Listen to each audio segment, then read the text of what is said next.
स्वागत है यीशु मसीह की पवित्र, उसकी जबरदस्त प्रेजेंस में। तारीफ करो जोर से जोर से जोर से। मेरा बिलीव है कि अगर परमेश्वर आपको यहां पे लेके आए तो उसका बड़ा मकसद है और वो पूरा होगा आपकी लाइफ में। बैठ जाओ अपने शरीर में, तारीफ करो जोर से।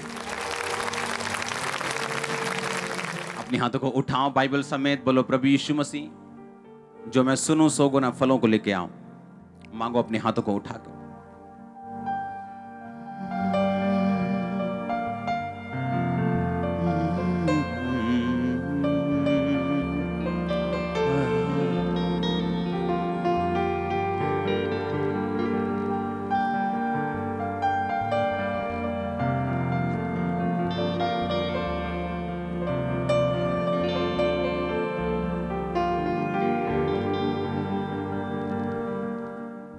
प्रभु यीशु मसीह के नाम में हम मांगते, पूरी चर्च बोले आमीन, हालेलुया। तारीफ करो जोर से। खुदावंद की प्रेजेंस में आपका स्वागत है एक बार फिर से। भजन संहिता 71 उसकी 1 आयत से लेके उसकी 24 आयत तक मैं पढ़ूंगा, आप उसे सुनेंगे और अपनी स्क्रीन पे देखेंगे। जिनके पास पवित्र बाइबल है वो उसे खोलेंगे। एक बार याद रखो फिर से, जो मैंने आपको पिछले संडे बताया कि जब आप परमेश्वर से कुछ मांगते हैं, वो हीलिंग हो, वो डिलीवरेंस हो, वो आपका फाइनेंशियल बरकत हो, वो कर्जे से आजादी हो, वो मेंटल डिप्रेशन से आजादी हो, वो आपके क्लेशों से मुक्ति हो, तो हमने एक पिक्चर बनाई होती है अपने मन में कि अगर हम हीलिंग की डिमांड परमेश्वर से कर रहे हैं तो हमें लगता है कि किसी दिन ऐसा होगा, या मेरी दवाई काम करना शुरू कर देगी, या ले हैंड हो जाएगा, या किसी दिन मैं ऐसे प्रार्थना करूंगा। क्योंकि हमने ऐसा देखा होता है और ये सच्चाई होती है। हमने देखा होता है ले हैंड होते हुए, हीलिंग होते हुए। हमने देखा होता है प्रोफेटिक वर्ड रिसीव करने के बाद हीलिंग होते हुए। हमने देखा होता है कि डिवाइन हेल्पर प्रार्थना के बाद मिलते हुए। जैसे ऑयल के साथ अब प्रार्थना जब शुरू हुई है तो लोग टेस्टिमनीज दे रहे हैं, सिर्फ यहां आने के नहीं। अगर मैं अभी भी हाथ खड़ा करवाऊंगा आप लोगों में से, तो बहुत से लोग टेस्टिमनी बन चुके जो वहां बैठे हैं। उन्हें लगता है शायद ये टेस्टिमनी देने वाली नहीं है कि मुझे डिप्रेशन था, मैं आजाद हो गया, मुझे शांति मिल रही है, मैं दुष्ट आत्मा से आजादी ले रहा हूं, मुझे लोग फेवर दे रहे हैं। लेकिन बाइबल कहती है कि छोटा सा मुट्ठी भर बादल जो है वो बड़े बादलों में बदल सकता है जब आप प्रार्थना करते हैं, जब परमेश्वर का हाथ आप पर होता है। लेकिन सुनो मेरी बात ध्यान से, हमने अपने एक मन में पिक्चर बनाई होती, लेकिन हमें एग्जैक्टली मालूम नहीं होता कि परमेश्वर किस रीति से हमारी जिंदगियों में काम करेगा। जिस तरह से नमान कोड़ी जब था, बाइबल कहती है कि वो बड़ा प्रतिष्ठित व्यक्ति था और अपने राजा के जीतने के पीछे उसका एक बड़ा हाथ था।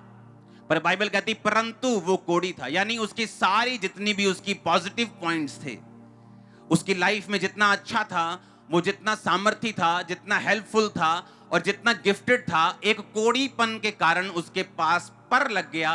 पर ये कोड़ी था। जैसे आज हम बोल सकते हैं कि ये बंदा बड़ा इंटेलिजेंट है, इसने ग्रेजुएशन की है, पोस्ट ग्रेजुएशन की है, इसने पीएचडी की है, ये बहुत इंटेलिजेंट है, ये सब कुछ जानता है, सब कुछ समझता है, बड़े लोगों के साथ इसके लिंक हैं, पर इसको कैंसर हो गया। वो पर उसकी सारी खूबियों को खत्म कर देता है। नामान भी ऐसा एक व्यक्ति था कि उसकी सारी खूबियां उस कोड़ ने खत्म कर दी थी। और बाइबल कहती है जब वो अलीशा के पास आया और अलीशा ने अंदर से बाहर आना भी मुनासिब नहीं समझा कि फलाने देश का एक तरह का 3rd या 4th पावरफुल इंसान आया, और अलीशा ने अंदर से कहा कि जाओ उसको बोल कि 7 डुबकियां मारो, तुम्हारा कोड़ खत्म हो जाएगा। पर वो अपने मन में क्या पिक्चर बना के आया था कि मुझ पे ले हैंड होगा, खुदा का दास मुझ पे आके हाथ रख के प्रार्थना करेगा और मेरा कोड़ खत्म हो जाएगा। और इस बात का उसने गुस्सा किया और वो गुस्से में चला गया कि वो अंदर से बाहर क्यों नहीं आया, मैं इतनी दूर से आया हूं। कई बार परमेश्वर वैसे काम नहीं करता जैसा हम पिक्चर बना के सोचते हैं कि परमेश्वर मैं हीलिंग मांग रहा हूं, शायद ऐसा होगा। वो काम जरूर करता है, लेकिन किस तरह से करता है मैं आज आपको बताता हूं। बाइबल कहती है उसके काम करने के तरीके और हमारे काम करने के तरीके और सोचने में जमीन और आसमान का फर्क है।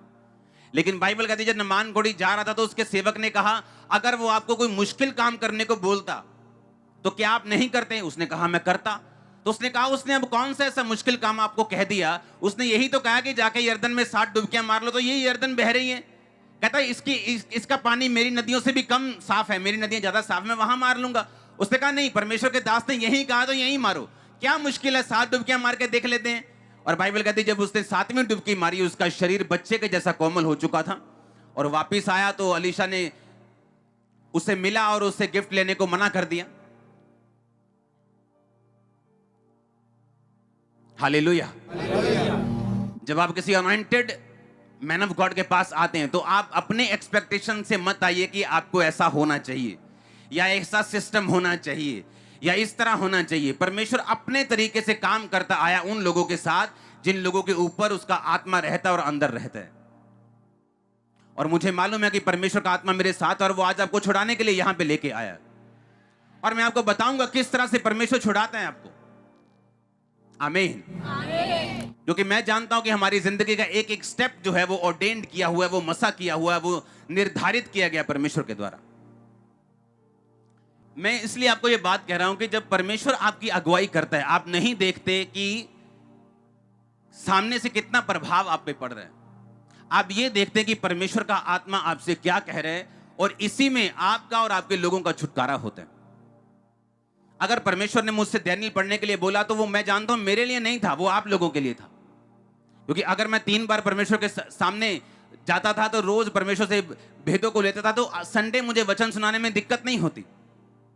आपको ऐसा लगता है हर एक बंदे को कि परमेश्वर आज मुझसे बात कर रहा है, आपको स्पीच नहीं सुनाई देगी, आपको परमेश्वर का वचन सुनाई देगा, आपको समझ आएगी कि नहीं ये ऑर्डिनरी स्पीच नहीं है जो संडे सरमन्स में सुनाते हैं, ये परमेश्वर का वर्ड है जो मसीह के साथ मुझे टच कर रहा है।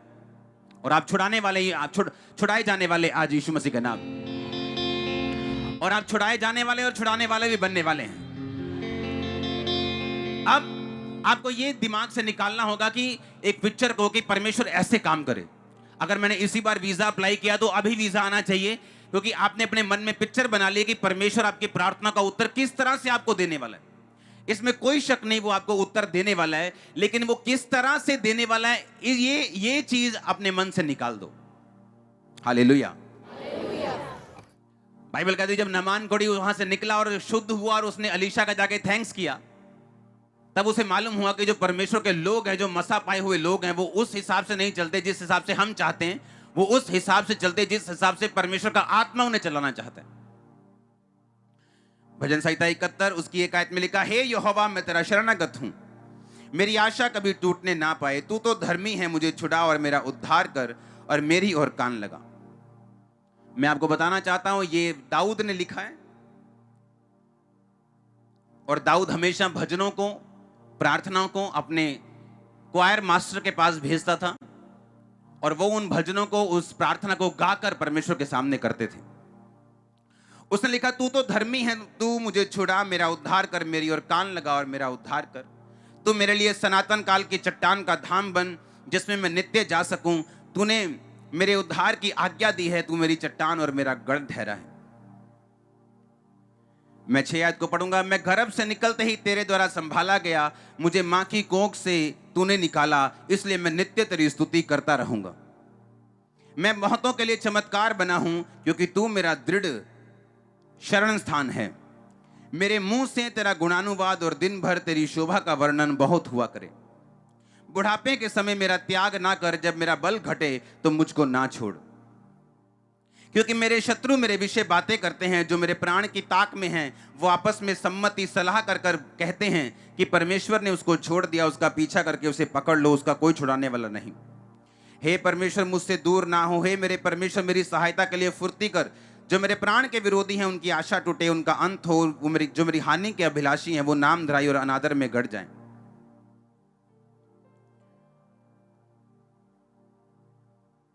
अब मैं 21 आयत को पढ़ूंगा। दाऊद कहता है, तू मेरे सम्मान को बढ़ाएगा और फिर कर मुझे शांति देगा। हे मेरे परमेश्वर, मैं तेरी सच्चाई का धन्यवाद सारंगी बजाकर गाऊंगा। हे इज़राइल के पवित्र, मैं वीणा बजाकर तेरा भजन गाऊंगा। जब मैं तेरा भजन गाऊंगा तब अपने मुंह से और अपने प्राण से भी जो तूने बचा लिया है जय जयकार करूंगा। मैं तेरे धर्म की चर्चा दिन भर करता रहूंगा, क्योंकि जो मेरी हानि के अभिलाषी हैं उनकी आशा टूट गई और मुंह काले हो गए हैं। यही वचन कहते हैं, 9 आयत में कि वो बूढ़ा हो चुका था। उसने कहा बुढ़ापे के समय मेरा त्याग ना कर। और अगर आप बाइबल को ध्यान से पढ़े, जब दाऊद बूढ़ा हो चुका था तो आपको ऐसी कोई वर्ष नहीं मिलेगी जहां पर दाऊद की जिंदगी में यह साबित होता है कि उसके शत्रु उस पर जयवंत हो रहे हैं। एक भी वर्ष बाइबल में आपको ऐसी नहीं मिलेगी। अगर दाऊद भजन संहिता ना लिखे तो मैं ये समझता हूं हम कभी भी परमेश्वर के फुल प्लान को उसकी जिंदगी में कभी समझ नहीं पाते। हम उसे मिसअंडरस्टूड कर देते, जिस तरह आज लोग परमेश्वर के वचन को तोड़ मरोड़ कर उसे अपने तरीके से निकाल लेते हैं अपनी इच्छाओं को पूरा करने के लिए। दाऊद ने कहा बुढ़ापे के समय मेरा त्याग ना कर, और उसने कहा शत्रु मेरे विषय बातें करते हैं और मुझे मारना चाहते हैं, मेरे प्राण के विरोधी हैं। लेकिन अगर आप पहला शमूएल, दूसरा शमूएल, इतिहास पहला, दूसरा इतिहास, राजाओं पढ़ें, जहां पर सब राजाओं के बारे में जिक्र है और इन्हीं के बीच में दाऊद का जिक्र है। जब पहला शमूएल 16-17 से आप इसको पढ़ते हैं तो जैसे दाऊद की जिंदगी बढ़ती जाती है, वो अपनी जिंदगी में बाइबल कहती है हर एक लड़ाई को जीता।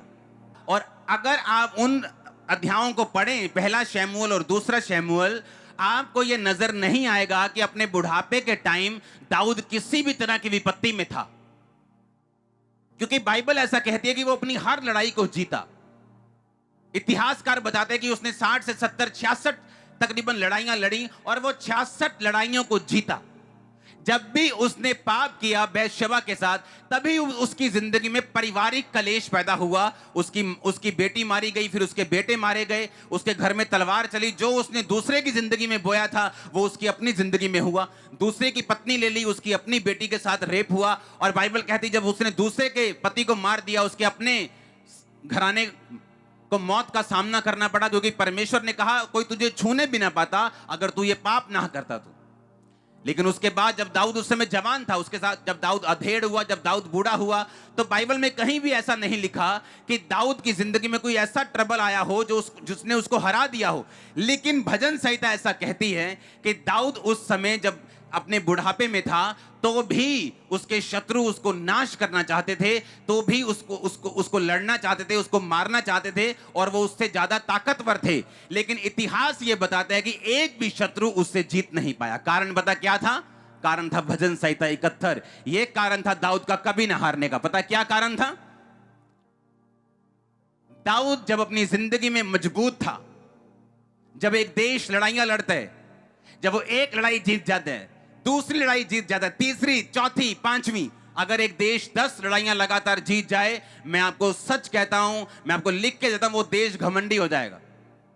उसको मालूम होगा मैं अपनी पावर से जीता हूं, मेरे पास परमाणु हथियार है, मेरे पास मिसाइल है, मेरे पास एंटी मिसाइल सिस्टम है, मेरे पास टैंक सबसे अच्छे हैं, तोपें सबसे अच्छी हैं, मैं 10 लड़ाइयां जीत चुका हूं, अब मैं अपने पावर के, अपनी ताकत के बल पे सब देश को जीत लूंगा। पर दाऊद को एक बात मालूम थी जो आज का विश्वासी भूल चुके, कि उसके पास शारीरिक ताकत थी, उसके पास एक इतिहास था जीतने का, उसके पास एक रेपुटेशन थी कभी ना हारने की। बावजूद इसके वो हमेशा पहले प्रार्थना में जाता था, प्रार्थना में जीतता था और फिर असली में जाके जीत लेता था।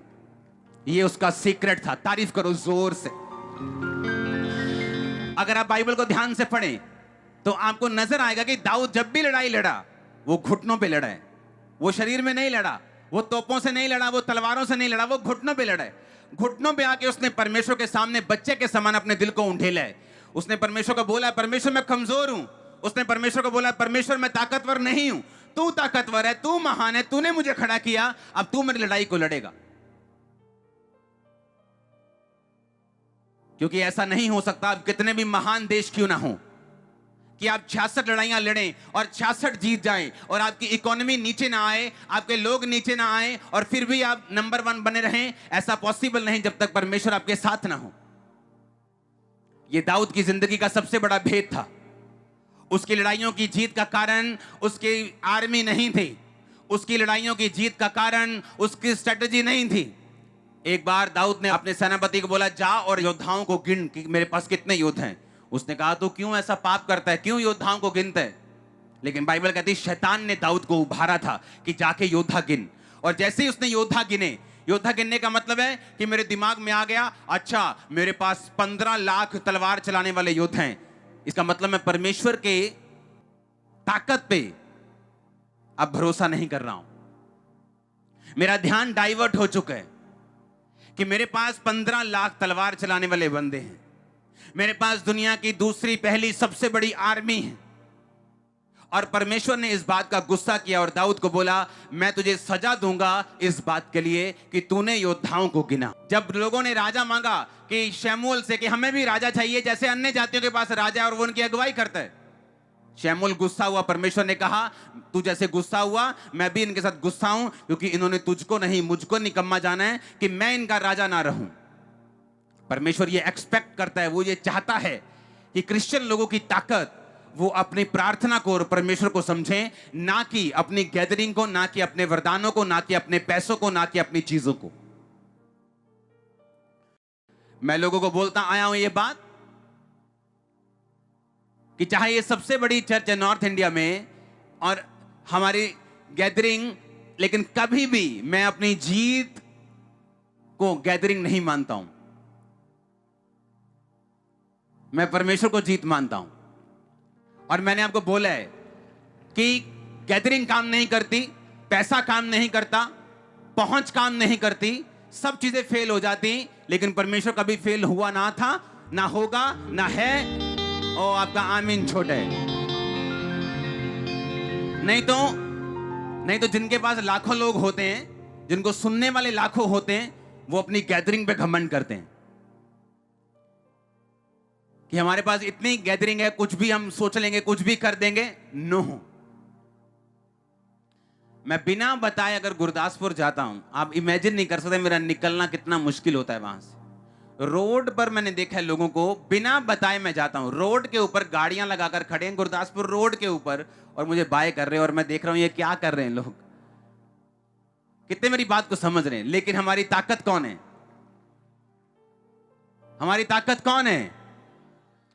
दाऊद को यह सीक्रेट मालूम था कि मेरी ताकत मेरी आर्मी नहीं, मेरी ताकत मेरी स्ट्रेटजी, मेरा दिमाग, मेरी प्लानिंग नहीं, मेरी ताकत मेरी प्रार्थना का जीवन है, मेरा परमेश्वर का संबंध जो मैं परमेश्वर के साथ रखूंगा, वो मेरी ताकत है। इसलिए लास्ट आयत में उसने लिखा, मैं तेरे धर्म की चर्चा दिन भर करता रहूंगा, क्योंकि जो मेरे हानि के अभिलाषी थे उनकी आशा टूट गई और मुंह काले हो गए हैं। सुनो मेरी बात, ये उसने रिजल्ट लिखा इस प्रार्थना का, ये इस प्रार्थना का रिजल्ट था। जब उसने अपने भजनकार को ये गीत बताया होगा लिखने के लिए, तो उसने अपना पास्ट बताया, पिछला जीवन, कि मान लो 2020 में क्या हो रहा था, कि ऐसा हुआ, ऐसा हुआ, ऐसा हुआ, ऐसा हुआ, और उसके बाद उनके मुंह काले हुए, यानी वो शर्मिंदा हुए, उनकी आशा टूट गई। दाऊद की जीत का सीक्रेट उसकी प्रेयर लाइफ थी। शाऊल और दाऊद में क्या फर्क था? आपको कौन सा पाप भारी लगता है कि परमेश्वर ने कहा जाओ और सामने के देश में जाओ और सब कुछ खत्म कर देना, पेड़ पौधे सब कुछ, जानवर भी खत्म कर देना, और शाऊल ने जानवर नहीं मारे। आपको यह पाप बड़ा लगता है कि किसी की पत्नी को हथिया लेना और उसके पति को मरवा देना, कि यह पाप बड़ा लगता है? कौन सा पाप बड़ा है? दूसरे वाला पाप बड़ा है कि नहीं बड़ा? हां, लेकिन बाइबल कहती है वो दूसरे वाला पाप परमेश्वर ने उसको सजा दी, लेकिन फिर माफ कर दिया, क्योंकि माफी का मतलब यह नहीं कि उसका असर, पाप का कॉन्सिक्वेंसेस आपकी लाइफ में नहीं आएगा, वो आएगा ही आएगा। प्रभु माफ कर देगा, अगला जीवन जीने के लिए आप फिर से बना सकते हैं, लेकिन उस पाप का असर आपको मालूम है कि दाऊद की जिंदगी में हुआ। पर शाऊल, बाइबल कहती है, रिजेक्ट कर दिया गया और परमेश्वर ने उसे त्याग दिया और दाऊद को उसकी जगह राजा बना दिया।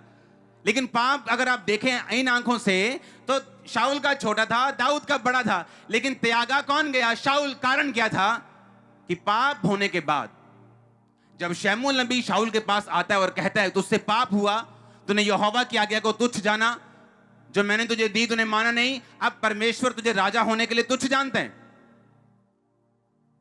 और उसने पता क्या कहा? उसने माफी नहीं मांगी परमेश्वर से। उसने कहा ऐसा कर, ठीक है जो तू कह रहा है, पर नीचे मेरे साथ चल। पहाड़ पे था वो, नीचे मेरे साथ चल ताकि जब लोग मुझे देखें तो तेरे साथ देखें, ऐसा ना लगे कि हाँ कि तू मुझसे अलग हो गया है। उस नबी ने कहा, देखो शाऊल ने ये नहीं कहा कि मैं प्रभु से माफी मांगता हूं, तौबा करने के लिए अपने कमरे में नहीं गया। पुराने नियम के राजाओं की तरह उसने अपने राजकीय वस्त्र उतार के टाट पहन के तौबा नहीं की। ये सोचता रहा लोग क्या सोचेंगे, लोग क्या कहेंगे, लोगों के दिल में मेरी रेपुटेशन ना कम हो जाए, मेरे साथ चल। पर उसे परमेश्वर की कोई भी परवाह नहीं थी। आज लोगों को जब चोरी इसलिए नहीं कर रहे, वो देख रहे हैं, सीसीटीवी लगा हुआ है। उन्हें परमेश्वर की परवाह नहीं है कि परमेश्वर मेरे विषय में क्या सोचेगा। वे विचार इसलिए नहीं कर रहे क्योंकि थप्पड़ भारी है, कि इधर इधर मत देखो, चर्च में निकाल दिए जाओगे, थप्पड़ भारी है, इसलिए वे विचार नहीं कर रहे। इसलिए नहीं कर रहे कि परमेश्वर हमें देख रहा है। यही फर्क है। ऐसे लोग थोड़े समय तक क्रिश्चियन होते हैं और बाद में फिर उसी जगह पे, उसी कीचड़ में, उसी गंद में, उसी जगह पहुंच जाते हैं। लेकिन दाऊद को जब पाप हुआ, दाऊद ने कहा मैंने पाप किया, और बाइबल कहती है उसने भजन संहिता अगर 51 पढ़े, उसने परमेश्वर से प्रार्थना की है, माफी की, हलीम किया, अपने आप को तौबा की परमेश्वर के सामने, अपनी लाइफ को क्लीन किया, रीडेडिकेट किया, फिर से समर्पित किया परमेश्वर को, और बाइबल कहती है वो बचाया गया। एक क्रिश्चियन व्यक्ति की लाइफ में सबसे इंपॉर्टेंट चीज प्रेयर लाइफ है। अगर आपकी प्रेयर लाइफ नहीं है, आप जितने मर्जी ऊंचे हों, जितने मर्जी मजबूत हों, वो मजबूती किसी काम की नहीं।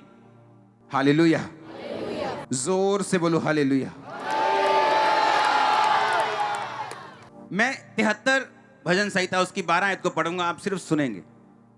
देखो ये दुष्ट लोग हैं जो सदा आराम से रहकर धन संपत्ति बटोरते रहते हैं। निश्चय मैंने अपने हृदय को व्यर्थ शुद्ध किया और अपने हाथों को निर्दोषता में धोया है।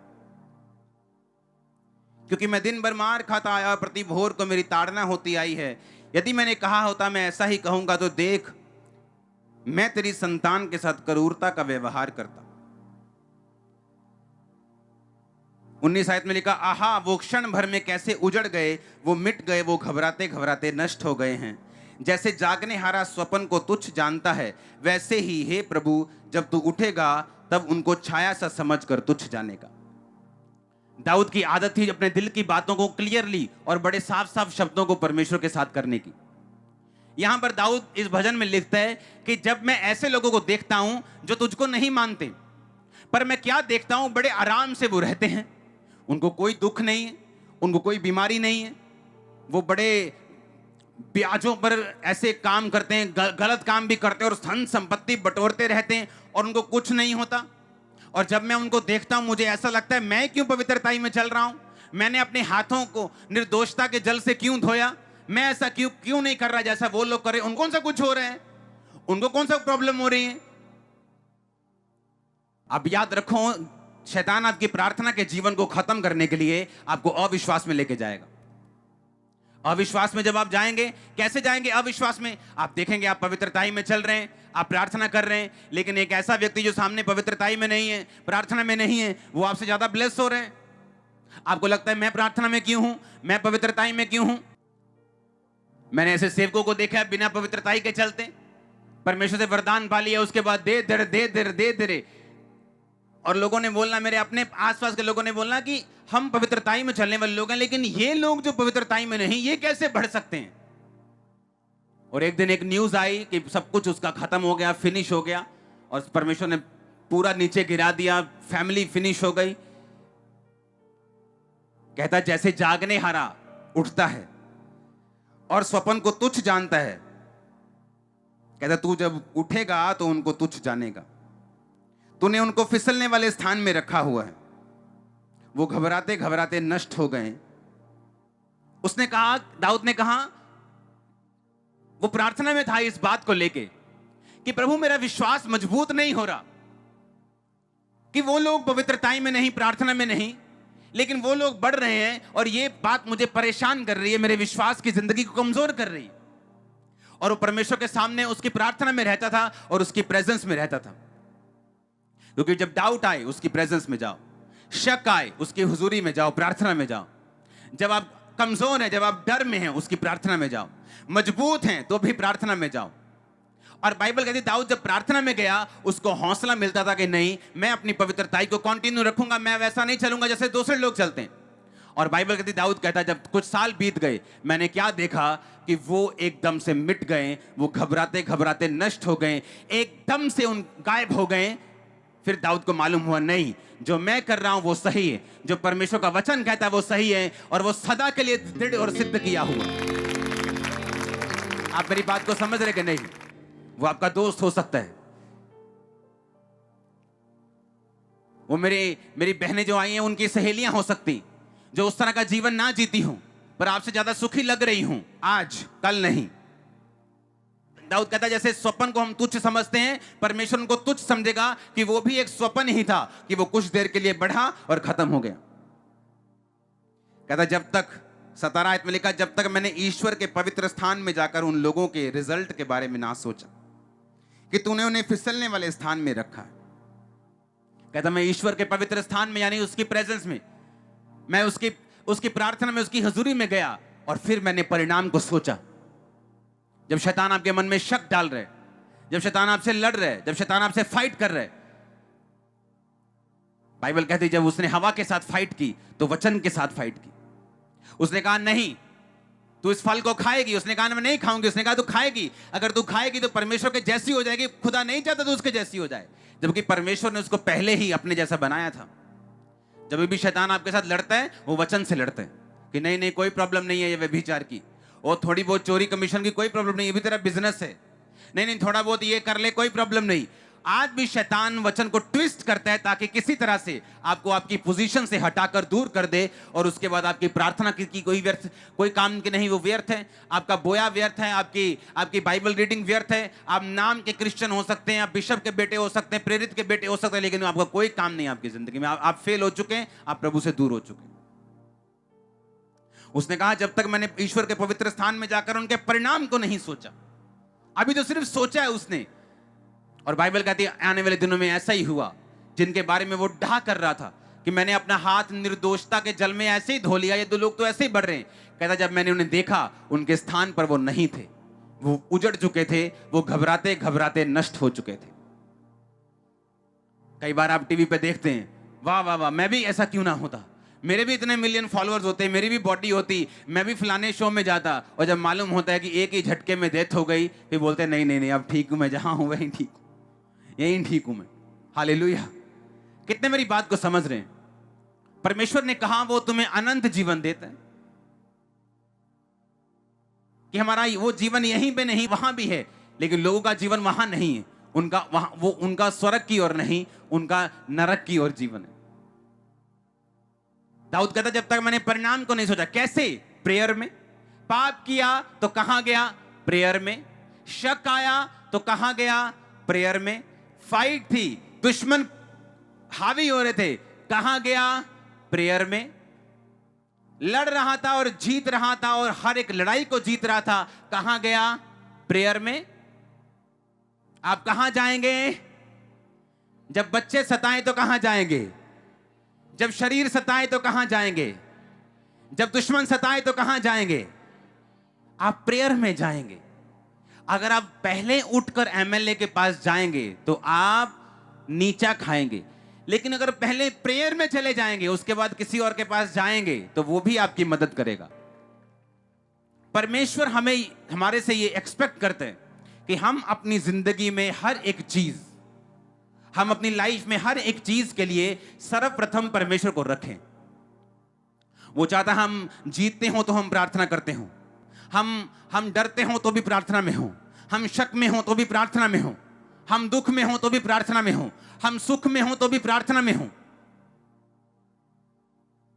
प्रेरितों के काम उसका 12 अध्याय उसकी 1 आयत से लेके मैं पढ़ूंगा कुछ आयतों को।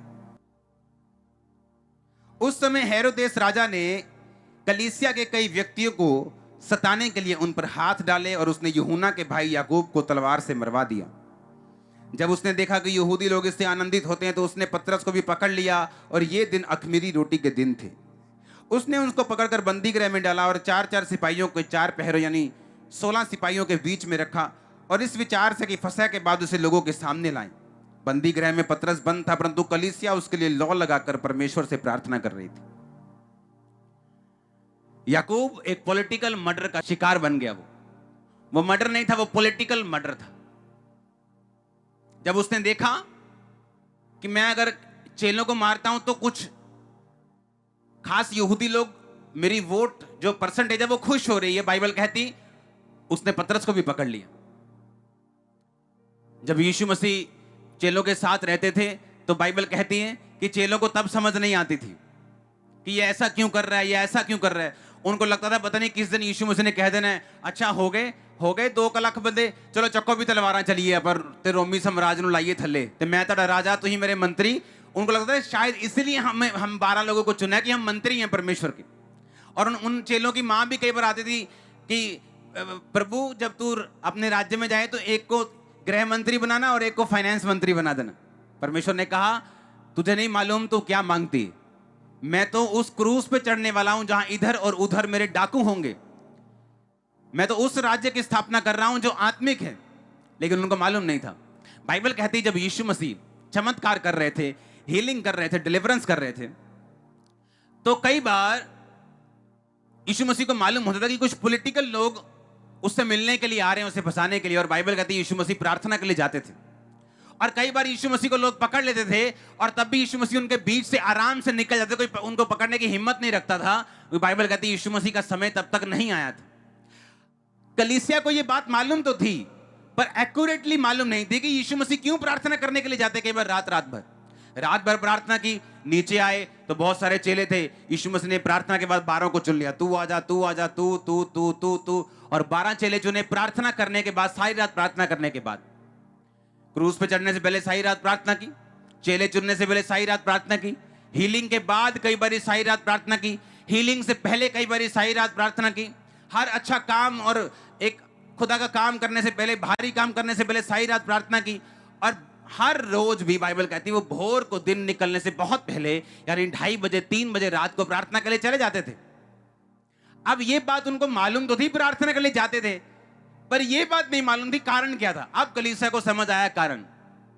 उन्हें मालूम था कि यीशु मसीह हर टाइम दुश्मनों के बीच में रहे हैं और किसी में इतनी हिम्मत नहीं थी कि उनको टच कर दे, क्योंकि यीशु मसीह कहते थे कि जब मेरा समय आएगा ये मुझे नहीं पकड़ेंगे, मैं अपने आप को इनके हवाले करूंगा, मारा जाऊंगा और तीसरे दिन मुर्दों में से जी उठूंगा और फिर तुम्हारे बीच में रहूंगा। ये लोग बोलते हैं इनका ईश्वर खुद तो बचा नहीं सका अपने आप को। अरे मूर्खो, पहले पूरी बाइबल तो पढ़ लो। बाइबल कहती है उसने अपने आप को उनके हाथों में दिया और तीसरे दिन वही जी उठा। अरे वो तो बोलो जी उठा। अब चेलों को समझ आई कि क्यों यीशु मसीह प्रार्थना करने के लिए जाते थे, क्यों यीशु मसीह प्रार्थना के लिए। उनको समझ आई कि यीशु मसीह की प्रोटेक्शन का राज जो था वो प्रेयर था, क्योंकि यीशु मसीह के आसपास हर वक्त सदूकी, फरीसी, पॉलिटिकल लोग रहते थे, कोई उन्हें टच नहीं कर पाता था। और बाइबल कहती है उनको समझ आई कि हमारे जीवन में कमी है, हमारे पास पावर है, हमारे पास गिफ्ट है, हमारे पास होली स्पिरिट भी है, लेकिन इनके बावजूद भी ये श्योर नहीं है कि शैतान हम पे अटैक नहीं करेगा।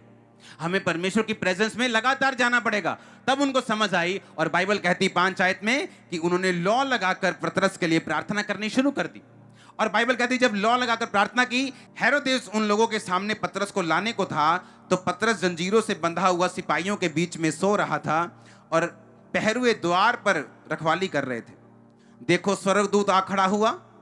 प्रभु के स्वर्गदूत ने उस कोठरी से में ज्योति चमकाई और उसने पतरस की पसली पर हाथ मारकर उससे कहा और उसे जगाया और उससे कहा उठ जल्दी कर, और उसके हाथों से वो जंजीरें खुलकर गिर पड़ी। स्वर्गदूत ने उससे कहा कमर बांध और अपने जूते पहन, और उसने वैसा ही किया। और उसने कहा अपना वस्त्र पहनकर मेरे पीछे हो ले। अब 11 आयत, तब पतरस ने सचेत होकर कहा अब मैंने जान लिया कि प्रभु ने अपना स्वर्गदूत भेजकर मुझे हेरोदेस के हाथ से छुड़ा लिया और यहूदियों की सारी आशा तोड़ दी है। यीशु मसीह के नाम में शैतान की आशाएं आपसे टूट जाएं। उसकी आशा आपके बिजनेस से टूटे, आपकी सेहत से टूटे, आपके फाइनेंस से टूटे, आपके सेहत से टूटे, यीशु मसीह के नाम में परिवार से टूटे, मैरिड लाइफ से टूटे। आमीन हो जाए, मैंने कहा आमीन हो जाए। आशीष आपकी। Hallelujah, hallelujah.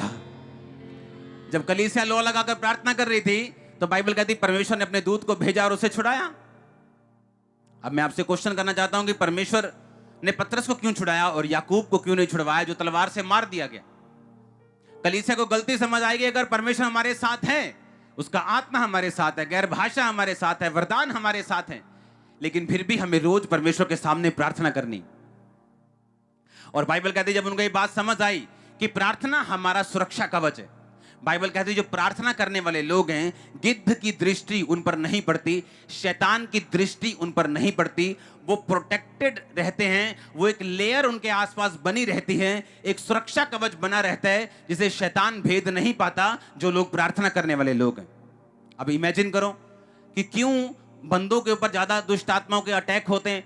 जरूरी नहीं जो लोग खेलते हैं उन्हीं पे दुष्ट आत्माएं, 90% लोग जिनके अंदर दुष्ट आत्माएं वो खेलते नहीं है, सिर्फ 10% लोग हैं बंदों के अंदर। क्यों? क्योंकि वो सोचते हैं मेरी घरवाली प्रार्थना कर रही है, ठीक है, घरवाली तो प्रार्थना कर रही है, उसके पास सुरक्षा कवच होगा और उसकी प्रार्थना थोड़ा बहुत तुम्हारे पास भी रहेगा, लेकिन तुम्हें भी प्रार्थना की जरूरत है खुदा की अगुवाई के लिए।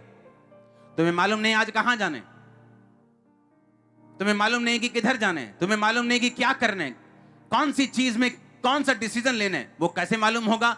जब हम परमेश्वर के सामने रोज प्रार्थना में जाएंगे। मेरे पास टाइम नहीं, दाऊद के जैसा आप नहीं है, वो राजा था, बड़ा राजा, दुनिया में उसका नाम था, बाइबल कहती 7 बार स्तुति करता था, रोज परमेश्वर के सामने जाता था। दानियल बड़े पद पे था, अगर आज का उसकी कंपेयर करें तो गृह मंत्री का टाइप इतने बड़े पद पे था, लेकिन बाइबल कहती 3 बार परमेश्वर के सामने जाकर घुटनों पर आकर प्रार्थना और धन्यवाद करता था। आज क्यों कलीसियाओं में, आज क्यों आपके परिवारों में कंफ्यूजन है, क्यों आपको समझ नहीं आती, क्यों लड़ाई झगड़ा रहता है, क्यों सिस्टम नहीं बनता? कारण प्रार्थना की कमी है, बहुत बड़ा कारण। चाहे आप मजबूत हैं आपको प्रार्थना करनी पड़ेगी, आप कमजोर हैं प्रार्थना करनी पड़ेगी, शक में है प्रार्थना करनी पड़ेगी, डर में है प्रार्थना करनी पड़ेगी, कोई पाप में है उसे भी प्रार्थना करनी पड़ेगी। प्रार्थना किए बगैर आप नहीं रह सकते। इसलिए परमेश्वर ने कहा जब तू प्रार्थना करे, उसने ये नहीं कहा अगर तू प्रार्थना करे, उसने कहा जब तू प्रार्थना करे, का मतलब कि प्रार्थना करना जरूरी है, बहुत ज्यादा जरूरी है। उसने ये नहीं कहा अगर तू प्रार्थना करे, उसने कहा जब तू प्रार्थना करे। कलीसिया को गलती समझ आई, पतरस के लिए प्रार्थना करनी शुरू की, परमेश्वर ने अपने दूतों को भेजा और उनको छुड़ा लिया। और बाइबल कहती सब हैरान हुए, चकित हुए। 16 आयत में लिखा परंतु पतरस खटखटाता रहा, क्योंकि जब पतरस वापिस घर में गया तो खटखटा रहा था कि मैं आ गया हूं, और कोई यकीन नहीं कर रहा था। उन्हें लगा बाहर कोई स्वर्गदूत है, और जब उन्होंने खिड़की खोली तो उसे देखकर चकित रह गए। प्रार्थना आपको हैरान करती है, चकित करती है आपको। प्रार्थना वो रास्तों को खोलती, प्रार्थना फेवर देती है आपको, सही रास्ता दिखाती है आपको। आपसे परमेश्वर चाहे बात ना भी करे कान में, लेकिन आपके पांव एकदम से वैसे ही उसी स्थान पर जाना शुरू कर देंगे जिस स्थान पर परमेश्वर चाहता है वो जाएं। अब सोच लो अगर प्रार्थना आप नहीं करते तो सोच लो कितना बड़ा एक हिस्सा आप मिस कर रहे हैं अपनी लाइफ में। अगर आपकी लाइफ में प्रेयर नहीं है तो आप इमेजिन कर लो कि मेरे हिसाब से आप कंप्लीट क्रिश्चियन भी नहीं, अगर सिर्फ आपकी लाइफ में प्रेयर नहीं है तो। दाऊद का ध्यान से पढ़ना, जो बेडरूम में वो प्रार्थना करता था वो उसने लिखी है, ये उसका सीक्रेट था। प्रभु के सामने अपने दिल को उंडेल देना, अपने डर को खुल के बताना और प्रभु को बताना कि मेरा भरोसा तुझ पे है, अपनी सेना पे नहीं। मेरी प्रार्थना की आप जीतने पाए, मेरी प्रार्थना आपकी प्रेयर लाइफ आज से कभी सेम ना रहे। मेरी प्रार्थना खुदावंद के सामने आप रोज 3 बार 2 बार जा पाए हैं। मेरी प्रार्थना कम से कम 2.5 घंटे आप रोज उसकी हुजूरी में बिता सके और उससे ज्यादा बिता सके। मेरी प्रार्थना है खुदावंद यीशु मसीह के नाम में कि वो सब कर्ज आपकी लाइफ से इस प्रार्थना के बाद खत्म हो जाए। हर पाप की आत्मा आपकी जिंदगी को छोड़ के चली जाए। खुदावंद का फेवर आप पे आए यीशु मसीह के सामर्थी नाम में। आप जब यहां से जाएं और प्रार्थना की जिंदगी को अपनाएं, हर तरफ आपको फेवर मिले, मनुष्यों का, परमेश्वर का, सब लोगों का। हर बैड लग आपकी जिंदगी से खत्म हो यीशु मसीह के नाम में। हर एक गंदगी आपकी लाइफ से जाए, दुष्ट आत्मा आपकी लाइफ से जाए यीशु मसीह के नाम में। आमीन। ऊंचाई आशीष आपकी। जोर से तारीफ करो, जोर से।